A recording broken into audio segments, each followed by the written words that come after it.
Hello, everyone, and welcome back to our latest episode in our exploration of Star Trek lore.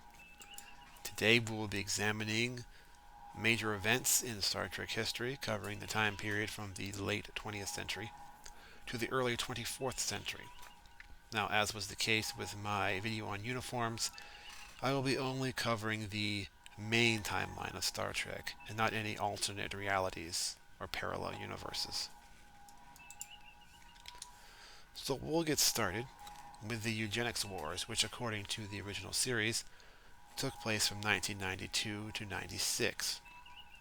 During this conflict, genetically engineered Supermen, also known as augments, took control of most of the Earth, the most famous of which being Khan Noonien Singh, who at the height of his power controlled one-fourth of the Earth.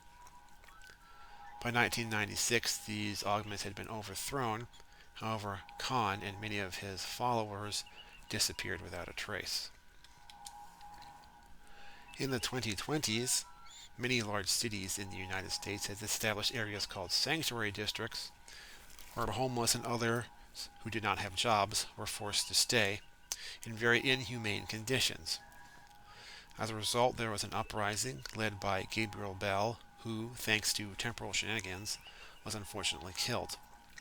This compelled Benjamin Sisko to take his place to set history back on the correct course.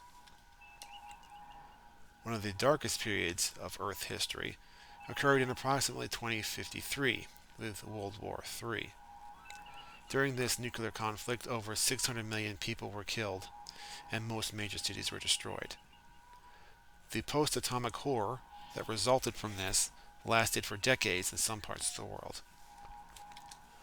On the other hand, some areas, such as North America, seemed to recover more quickly. In 2063, Dr. Zefram Cochrane, working in Bozeman, Montana, created the first human warp drive, and his first warp flight on the Phoenix attracted the attention of some Vulcans who were nearby, who themselves traveled to Bozeman, making first official contact between humanity and an alien race.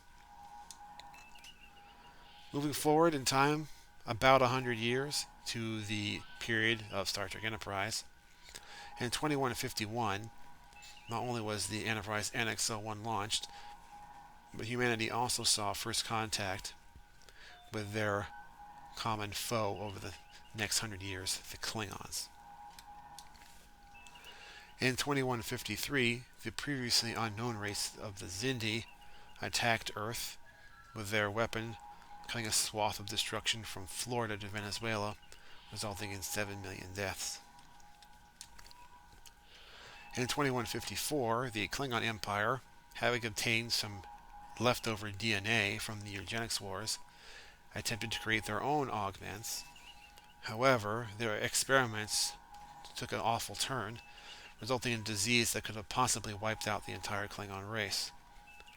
A cure was discovered.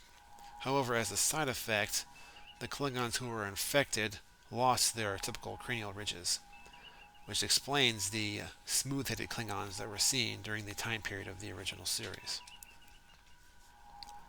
Another major turning point in Earth history was the Romulan War, taking place from 2156 to 2160. Earth and its allies, at much cost, were able to defeat the Romulans, and the resulting peace treaty established a neutral zone between the space of Earth, and later the Federation, and the Romulan Star Empire, entry of which by either side was considered an act of war. After the horrors of the Romulan War, Earth and her friends founded the United Federation of Planets in 2161, the founding members of which included the humans, Vulcans, Andorians, and Tellarites. From here, we'll jump forward in time a bit more, getting closer to the era of the original series. In 2245, the Enterprise, NCC 1701, was launched under the command of Captain Robert April. After several years under the command of April and then Captain Christopher Pike, Captain James T. Kirk assumed command in the 2260s. One important event during his command was the Romulan attack of 2266, which is the first contact between Earth and Romulans for over 100 years. The Romulan bird of prey, equipped with a new cloaking device, attacked Earth outposts along the border before ultimately being defeated. In 2267, simmering tensions between the Klingons and the Federation erupted into open warfare briefly before the Organians, an advanced alien race, forced them to establish peace. In approximately 2271, the enormous cloud, later known as V'ger, was approaching Federation space and absorbing any ships or facilities it passed on the way. The crew of the newly refit Enterprise intercepted V'ger to see if they could stop it before it reached Earth. In 2286, another mysterious and advanced alien entity, known as the Whale Probe, also was making its course for Earth. In this case, disabling the power systems of any ship or station that it passed. Upon reaching Earth, it disturbed Earth's oceans and atmosphere, and it was sending out an unusual message eventually determined to be intended for humpback whales, requiring the crew of the Enterprise to take their stolen bird of prey back in time to find some, since they were extinct by the 23rd century. Several years later, in 2293, the explosion of the Klingon moon Praxis resulted in a diplomatic crisis in which progressive people in the Klingon Empire, led by Chancellor Gorkon, attempted to establish peace with the Federation, while hardline elements on both sides attempted to stop it to continue the decades-long animosity between the two races. The Klingons, the Federation, and other interest parties met at the Khitomer Conference seen here to establish an agreement. Finally, for today, we will examine the Tomid incident, which took place in 2311. Not many details are known about this event other than that it was a confrontation between the Federation and the Romulans that resulted in the loss of thousands of lives. As a consequence, the two governments signed the Treaty of Algeron, which, among other things, said that the Federation would not pursue any cloaking technology on their ships.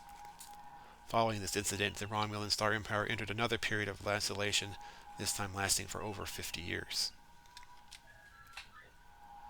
Thank you for joining us again for this timeline of important events in Star Trek history.